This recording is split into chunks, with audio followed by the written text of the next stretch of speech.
இந்த மாதிரி ஏதோ சன்ஃபிலிம் தப்பா ஒட்டிருக்காங்க. இல்ல இது என்ன சன்ஃபிலிம் ஒட்டுமோ அதுதான் ஒட்டிருக்கணும். அப்புறம் உள்ள ஏன் கர்டைன் போட்டிருக்கேன்னு கேட்டாங்க. இல்லங்க கர்டைன் வேணா நாங்க திறந்து விட்டுறோம். அப்புறம் seat belt driver seat belt போட்டிருக்காருன்னு காட்டணும். காட்டினதுக்கு அப்புறம் 500 கொடுன்னு கேக்குறாங்க போலீஸ். உள்ள விஜய் சித்து ப்ரோ சொல்ற மாதிரி உங்ககிட்ட எல்லா டாக்குமெண்ட்டுமே ப்ராப்பரா இருக்கு. உங்களுடைய டிரைவர் சீட் பெல்ட்டும் போட்டிருக்காரு. கவர்மெண்ட் சொல்லி இருக்கக்கூடிய அளவுல தான் சன்ஃபிலிமும் நீங்க ஒட்டிருக்கீங்க அப்படின்னு சொன்னா இது எல்லாத்தையும் தாண்டியும் அந்த காவல்துறை அதிகாரி உங்ககிட்ட காசு கேட்கிறாருன்னா அவரு லஞ்சம் கேட்கிறாருன்னு தான் அர்த்தம்.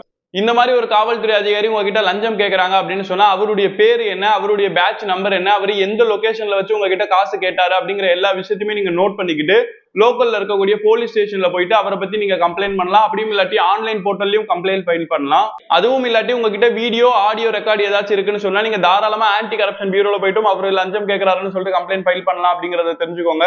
நீங்க கம்ப்ளைண்ட் ஃபைல் பண்ணீங்க அப்படின்னு சொன்னா அவர் மேல துறை ரீதியான நடவடிக்கை எடுப்பாங்க. அவரை சஸ்பெண்ட் பண்ணுவாங்க. அப்படியும் இல்லாட்டி டிரான்ஸ்பர் பண்ணுவாங்க.